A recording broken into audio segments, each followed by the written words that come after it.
Everybody. This is Adam Perry here with TrueDFS, and I am going to go over tonight's 9-game NHL DFS slate.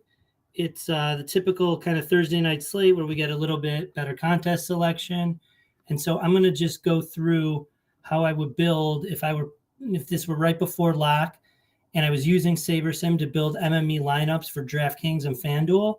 I'm not going to do a lot. Usually we do a lot of experimentation. We do a lot of comparisons. We kind of sometimes chop it up in Discord about that, sometimes in the chat. I'm not going to go through all of that today. Today, I'm just going to build as if it's right before lock and we have everything set. Luckily, I think the good news is there's not a lot of there's never too much news in hockey, but there's really not anything to really worry about on this slate. So we're pretty much set from a projection standpoint. I mean, there may be little changes to lines here and there, but I don't think anything that's really going to move the needle on this slate.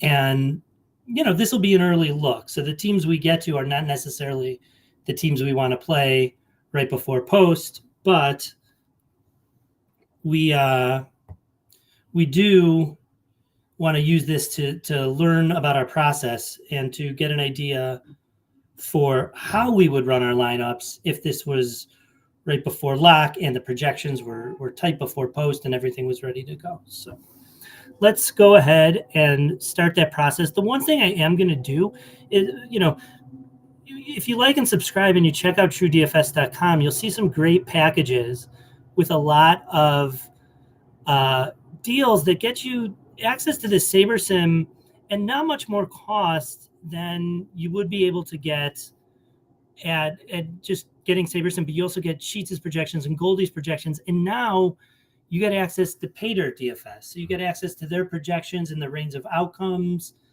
calculations. And so I'm going to go ahead after we see what stacks we're getting to. We're going to see how they perform in the PayDirt models as well. So there's really a lot of upside to this. And we're going to be raising the prices soon. So if you like what you see, get in now before it changes and you'll be grandfathered in. So think about that. And let's go ahead and build. We got to make 2 changes on DraftKings. So we'll just adjust ownership by the tiniest tick there. And I don't want a minimum salary. I don't think there's really much reason to do that. And since we're MMEing, I'm not going to give it a lot of requests on exposure settings or anything like that. We've talked about that in some of our experimentation, like if we change our exposures and what kind of stacks to grade the best, if we just want to get exposed to those or which teams we're getting too much of, changing it. So that is something to think about that we could always do. I'm not going to go through the experiment today, but it was an interesting, we kind of looked for ways to get to some of the higher projected teams in the simulations, where the simulations want you to get all leverage. And we were figuring out how do we diversify our portfolio? How do we get access to some of the higher projected, have a little bit of the high leverage, low projected teams, and so on. Let's load up a contest simulation here.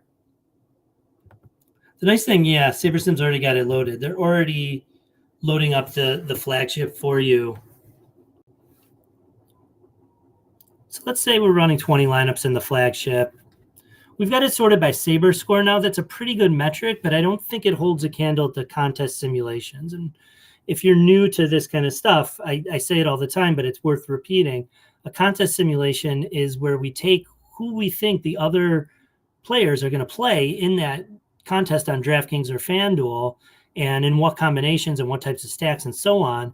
And in this case, there are 1,700 other lineups. So what are those other 1,699 lineups going to look like? And how does each one of these lineups we build grade against them? What would their ROI be over time if we played that contest out?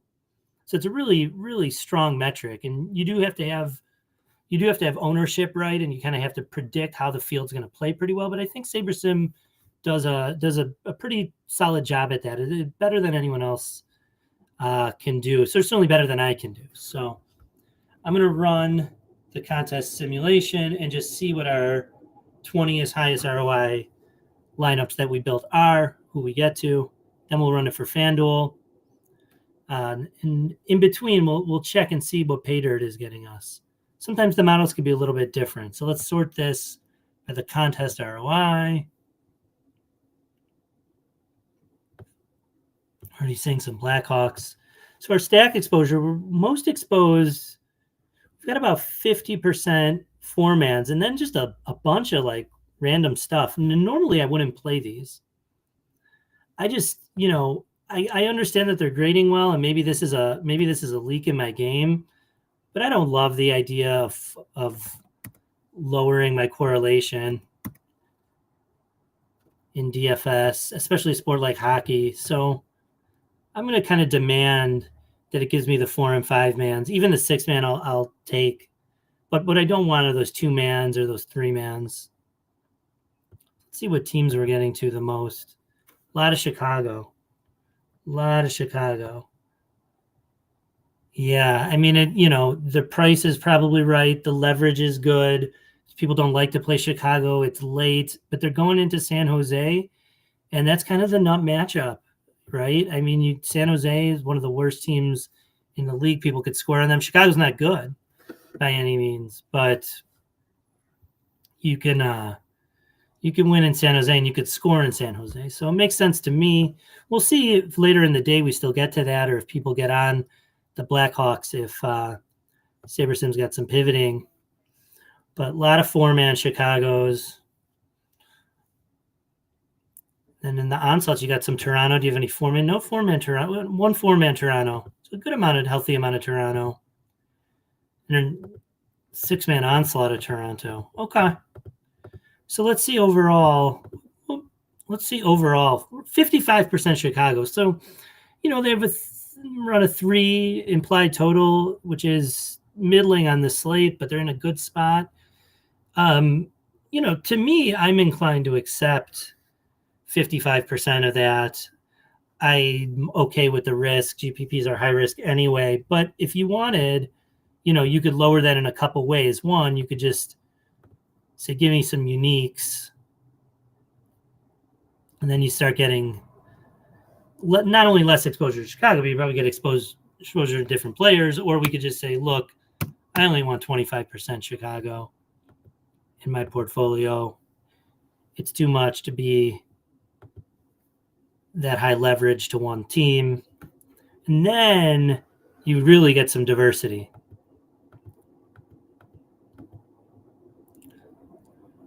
Chicago's Columbus. I don't know. The Columbus is interesting. I'm going to venture a guess from what we learned last time. Let's look at the range of outcomes for lines. We learned last time Pater tends to like Columbus, but they don't love him today. They're down there. Yeah, so pretty different results from who we're getting to. I mean, our highest exposed teams are Chicago and Toronto and SaberSim.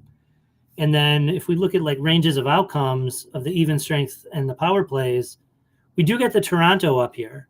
So we get some confirmation there. And we do get the Columbus for power play outcomes. We know SaberSim likes those. Now, Pater tends to favor these even strengths. And those are, Toronto's there at 8th. They're a top 10 even strength stack on the slate.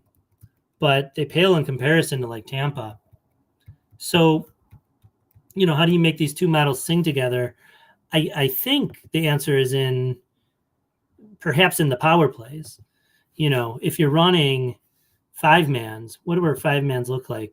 If you're running 5-mans and you're getting to Toronto, you're getting a stack that looks pretty good in 2 different models, as far as power play upside. So I'm inclined to be pretty happy with the Toronto on DraftKings.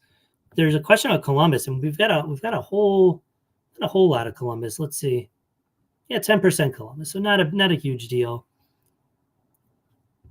But then Pater does not love the Blackhawks today. So you have a decision to make, which kind of model to go with.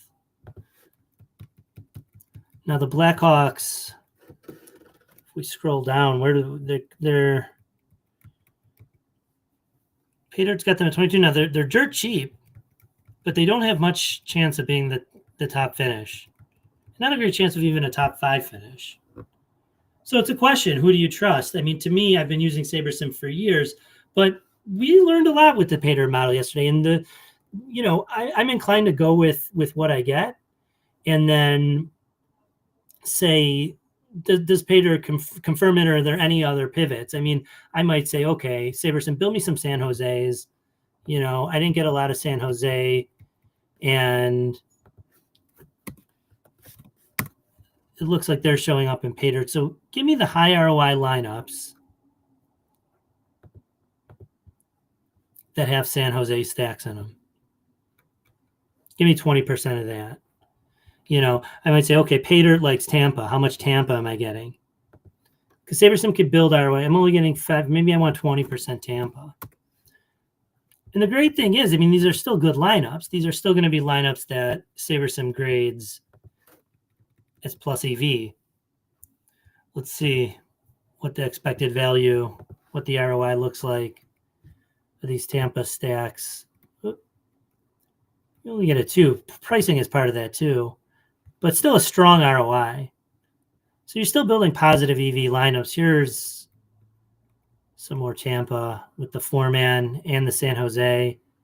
That's what we like, right? I mean, it falls down, but it really helps you diversify, and it gets you lineups that are plus EV in SaberSim and that grade well in the Pater model as well. So something to consider there. And one of the beauties of TrueDFS now is you get access to both of these, and you kind of make them work together like that. So let's run on FanDuel, and then we'll get out of here. We don't have to make any changes on FanDuel. I think the new thing is they're loading the flagship. That is correct. Entry editor walkthrough. Okay, I don't need that, but thank you. They have a new editor and some new projections. Okay. We don't need to worry about updated projections right now. We're going to do this right before lock, when all the projections are as close to post and as tight as possible.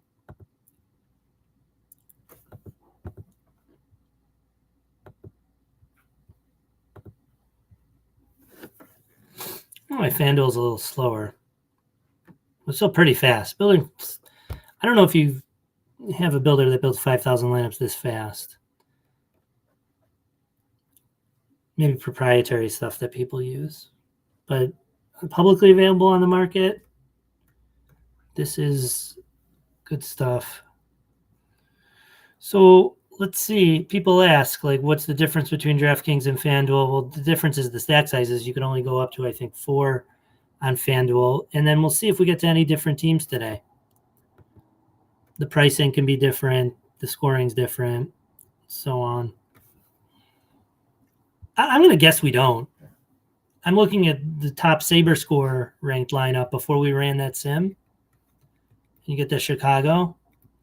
So let's see. I'm going to guess we still get to a lot of Chicago.